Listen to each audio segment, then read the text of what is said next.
Hello friends, आज के इस वीडियो में हम लोग सल्फोनामाइड के फॉर्मेशन के बारे में बात करेंगे।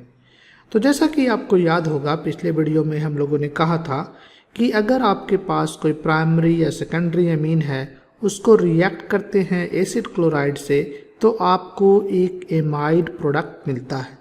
उसी तरीके से 1 डिग्री और 2 डिग्री के एमीन को अगर आप सल्फोनिल क्लोराइड से रिएक्ट करिएगा तो करस्पॉन्डिंग आपको सल्फोनामाइड्स मिलेगा। तो चलिए इस वीडियो में हम लोग इस रिएक्शन को डिटेल में देखने की कोशिश करते हैं। आपको याद होगा कि एसिड अगर आपके पास है, एक कार्बोक्सिलिक एसिड है, कार्बोक्सिलिक एसिड, इसमें से एक OH ग्रुप को हटा करके आप अगर Cl ग्रुप लगा देते हैं तो करस्पॉन्डिंग ये जो प्रोडक्ट है इसको हम लोग बोलेंगे एसिड क्लोराइड, या हम लोग बोल सकते हैं एसाइल क्लोराइड। Acyl chloride. उसी तरीके से अगर आपके पास सल्फोनिक एसिड है, जैसे इसको हम लोग सल्फोनिक एसिड बोलेंगे, ये जो मॉलिक्यूल है ये सल्फोनिक एसिड है, सल्फोनिक एसिड। अगर आप सल्फोनिक एसिड में OH को हटा करके Cl ग्रुप लगा देते हैं तो इसको हम लोग क्या बोलेंगे? इसको बोलेंगे सल्फोनिल क्लोराइड। तो ये मॉलिक्यूल आ गया आपका सल्फोनिल क्लोराइड। तो आपके पास सल्फोनिल क्लोराइड है। देखिए दोनों में काफ़ी सिमिलरिटी है, acid chloride and sulphonyl chloride में काफ़ी सिमिलरिटी है। इसमें कार्बन पे न्यूक्लियोफाइल का अटैक हो सकता है, इस केस में सल्फर पे न्यूक्लियोफाइल का अटैक हो सकता है। यानी एमीन का रिएक्शन एसिड क्लोराइड से जिस तरीके से, जिस मैकेनिज्म से होगा, उसी तरीके से एमीन का रिएक्शन सल्फोनिल क्लोराइड के साथ भी होगा। जैसे कि मान लीजिए आपके पास कोई एक एमीन दिया हुआ है RNH2, ये प्राइमरी या तो सेकेंडरी एमीन होना चाहिए इस केस में, और उसको आपने सल्फोनिल क्लोराइड के साथ रिएक्ट किया। मीडियम को आपको बेसिक रखना पड़ेगा।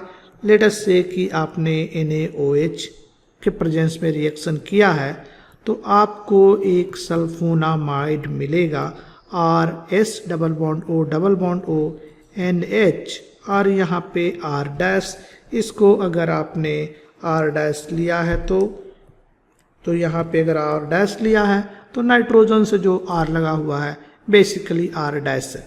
आपका R' और R सेम भी हो सकता है, डिफरेंट भी हो सकता है।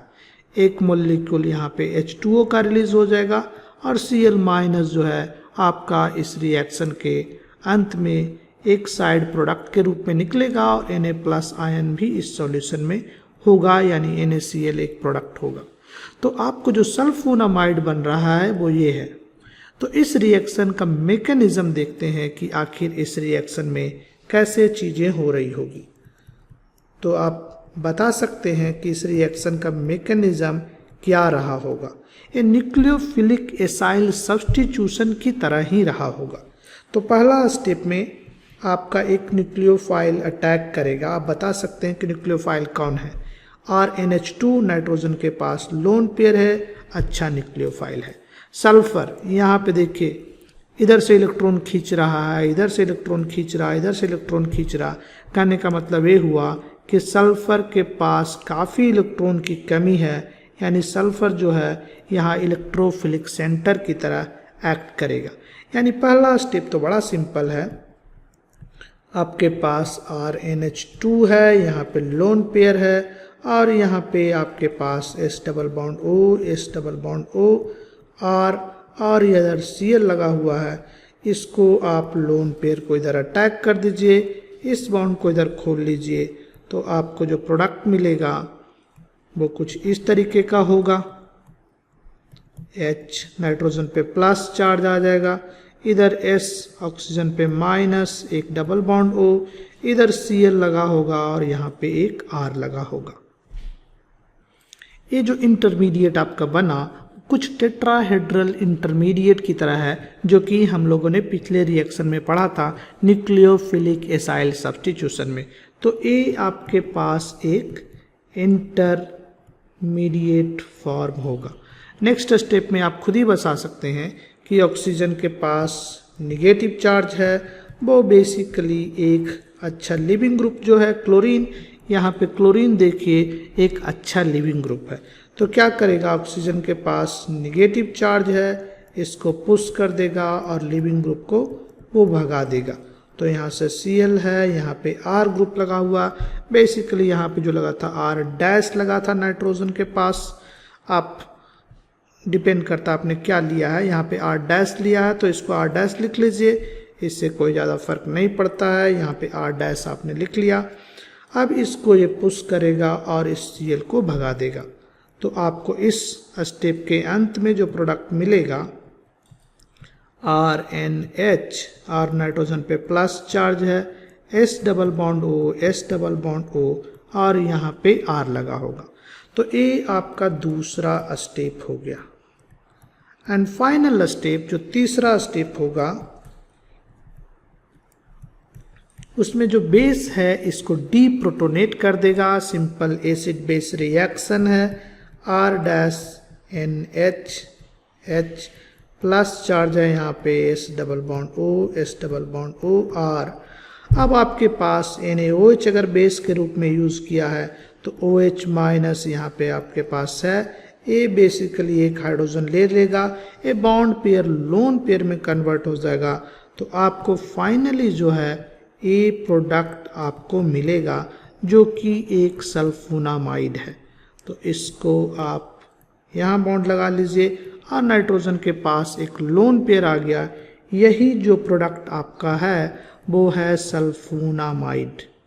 सल्फोनामाइड कुछ एमाइड की तरह लगता है, सल्फोनिक एसिड का एमाइड मिलता जुलता है। अगर आप एसिड क्लोराइड के साथ रिएक्शन करते तो क्या प्रोडक्ट होता, ये कुछ प्रोडक्ट जो होता वो ऐसा होता। एसिड क्लोराइड के साथ ये रिएक्शन करते तो आपको ए प्रोडक्ट मिलता, लेकिन आपने सल्फोनिल क्लोराइड के साथ किया तो करस्पॉन्डिंग सल्फोनामाइड मिला।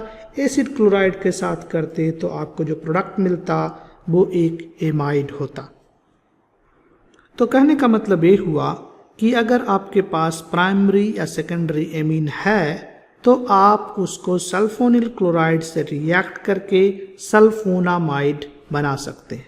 बेसिकली ये रिएक्शन पहले काफ़ी यूज में रहा है कुछ मेडिसिन बनाने में, इसलिए इस रिएक्शन को जानना काफ़ी ही इम्पॉर्टेंट है। एक एग्जांपल हम लोग करेंगे इस रिएक्शन से रिलेटेड, जिससे कि आपको इसका कंसेप्ट क्लियर हो जाए।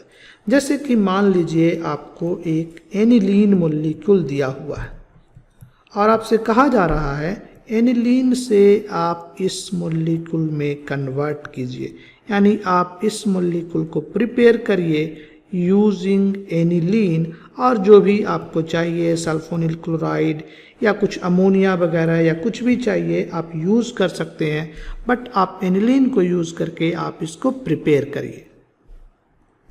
यहाँ पे NH2 है, ये NH3 नहीं होगा, NH2।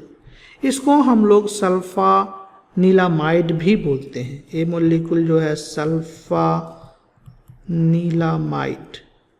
आपको एनिलीन से सल्फा नीलामाइड बनाना है। कैसे बनाइएगा, आपको बैकवर्ड डायरेक्शन में सोचना पड़ेगा। बैकवर्ड डायरेक्शन में सोचिए कि कैसे बना सकते हैं। आप देखिए अभी हम लोगों ने डिस्कस किया था कि सल्फोनामाइड कैसे बनाते हैं। सल्फोनामाइड क्या था, RS डबल बॉन्ड O, यहाँ पे आपका नाइट्रोजन हाइड्रोजन R डैश। तो इससे कुछ मिलता जुलता है। यहाँ का पार्ट अगर आप देखिएगा, नीचे का पार्ट, ए वाला जो पोर्शन है मॉलिक्यूल का, इससे काफ़ी मिलता जुलता है। केवल अंतर इतना ही है कि यहाँ पे R डैश की जगह पे H लगा हुआ है, यानी ए पार्ट, इसके इधर का पार्ट अगर आप देखिए तो सेम ही है। यानी कि इस केस में एक R डैश जो है H है, यानी आपको कुछ ऐसा बनाना पड़ेगा कि अमोनिया का रिएक्शन हो। इस केस में क्या हो गया, यहाँ R डैश की जगह पे H है, यही तो है इस मॉलिक्यूल में। यानी कि यानी कि क्या हो रहा होगा, यहाँ पे क्लोरीन था, उस पे इसका अटैक हुआ था, यानी यहाँ पे क्लोरीन रहा होगा, उस पे अमोनिया का अटैक हुआ होगा। कहने का मतलब ये हुआ कि ए मोलिक्यूल आप बना सकते हैं। हम लोग बैकवर्ड डायरेक्शन में सोचेंगे, आपको पास ए होता NH2 और यहाँ पे S double bond O, S double bond O, यहाँ पे Cl होता, इसको आप अमोनिया से रिएक्ट करते तो ए न्यूक्लियोफिलिक अटैक होता, Cl को भगा देता। फिर नेक्स्ट क्वेश्चन ये उठता है कि इसको आप एनिलीन से कैसे बनाइएगा। एनिलीन मोलिक्यूल ए है आपके पास, इससे इसको कैसे बनाइएगा। तो ये सल्फोनिल क्लोराइड से आप बना सकते हैं। बेसिकली इस केस में यहाँ पे इलेक्ट्रोफिलिक टाइप का रिएक्शन होना चाहिए, तो आप कुछ ऐसा कर सकते हैं, double bond O, double bond O, यहाँ पे Cl है, यहाँ पे एक OH ले लीजिए। जो R लगा हुआ था सल्फोनिल क्लोराइड में, यहाँ पे क्या लगा हुआ था, R। अगर आप ध्यान से देखिएगा, पिछले बार हमने डिस्कस किया था, यहाँ पे R लगा हुआ था, इसको हम लोगों ने कहा था सल्फोनिल क्लोराइड। यही मोलिक्यूल आपका सल्फोनिल क्लोराइड था। यहाँ पे हम लोगों ने इसको OH में कन्वर्ट कर दिया ताकि आसानी से इलेक्ट्रोफाइल जनरेट करे और बेंजीन रिंग पे इलेक्ट्रोफिलिक सब्स्टिट्यूशन रिएक्शन करें। यानी एनिलीन को इस मोलिक्यूल से रिएक्ट करके ए मोलिक्यूल बना सकते हैं। मगर प्रॉब्लम ये है कि एनिलीन पर ये रिएक्शन हम लोग डायरेक्टली नहीं कर सकते, क्योंकि एनिलीन पर जब करने जाइएगा तो ये काफ़ी बेसिक है, काफ़ी स्ट्रॉन्ग न्यूक्लियोफाइल है, तो ये खुद ही अटैक कर देगा और जो नाइट्रोजन का लोन पेयर है वो इंगेज हो जाएगा। इसीलिए एनिलीन को हमको प्रोटेक्ट करना पड़ेगा, यानी पहले इसको NHCOCH3 में कन्वर्ट करना पड़ेगा एनिलीन को, तब हम लोग जा कर के इस रिएक्शन को कन्वर्ट कर सकते हैं। तो इस सारा स्टेप को हम लोग फिर से समझने की कोशिश करते हैं, एक एक करके हम लोग लिखते हैं। आपको शुरू में क्या दिया हुआ, आपको दिया हुआ है एक एनिलीन मोलिक्यूल, इसको आप CH3COCl के साथ ट्रीट कर दीजिए। मीडियम बेसिक होगा, NaOH ले सकते हैं, या वीक बेस जनरली पिरिडीन भी हम लोग यूज़ करते हैं। तो बेसिक मीडियम में इसको करिएगा तो अब जो है एमीन का जो नाइट्रोजन है वो प्रोटेक्ट हो गया, लेस बेसिक हो गया, इसका जो लोन पेयर है वो इंगेज हो गया, इसलिए अब बेसिक नहीं है या आसानी से किसी दूसरे मोलिक्यूल पे अटैक नहीं कर सकता है। और तो पारा डायरेक्टर भी है, यानी पारा पोजीशन पे अब कोई ग्रुप जा कर के जुड़ सकता है। तो इसको आप रिएक्ट कर दीजिए इस मोलिक्यूल के साथ OH, तो क्या होगा, ये बेसिकली एक एसिड है, तो इस केस में आपको एक इलेक्ट्रोफाइल जनरेट होगा और ये इलेक्ट्रोफाइल जो है पारा पोजीशन पे जा कर के जुड़ जाएगा। तो हम इसको पारा पोजीशन पे जा कर के जोड़ दे रहे हैं, NH C double bond O CH3, और यहाँ पारा पोजीशन पे हमारा जो ग्रुप जुड़ गया वो है S double bond O S double bond O Cl। Next step में अगर अमोनिया का अटैक करिए, मीडियम को बेसिक रखिए ताकि जो H+ बनेगा वो लूज हो जाए, तो अमोनिया यहाँ पे अटैक कर देगा और Cl को भगा देगा। अब बेसिकली इसका मैकेनिज्म पिछले बार हम लोग देख चुके हैं, पहले खुलेगा फिर रिटर्न होगा, उसको हम लोग यहाँ पे रिपीट नहीं कर रहे हैं।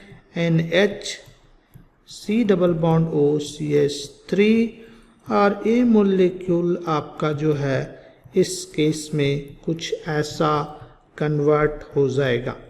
NH3 प्लस पहले कन्वर्ट होगा, लेकिन बाद में मीडियम बेसिक है, H+ लूज हो जाएगा, डीप्रोटोनेट हो जाएगा, एंड फाइनली आप इसको हाइड्रोलिसिस कर लीजिए तो आपका एमीन प्लस एसिटिक एसिड में कन्वर्सन हो जाएगा। इसको हाइड्रोलिसिस करिएगा तो यहाँ पे NH2 और इधर आपका एक बेंजीन रिंग है और यहाँ पे S double bond O S double bond O NH2 group आपका लगा रहेगा और CH3COOH ग्रुप आपका हाइड्रोलिसिस के बाद ए मोलिक्यूल एसिटिक एसिड मोलिक्यूल बाहर हो जाएगा। तो इस वीडियो में आपने देखा कि 1 डिग्री या 2 डिग्री का एमीन है, वो सल्फोनिल क्लोराइड से अगर रिएक्ट कर रहा है, मीडियम बेसिक है, तो सल्फोनामाइड बनेगा। और हम लोगों ने एक एग्जाम्पल भी देखा जिससे कि इस रिएक्शन को यूज़ करके आपको एक कंपाउंड प्रिपेयर करना था।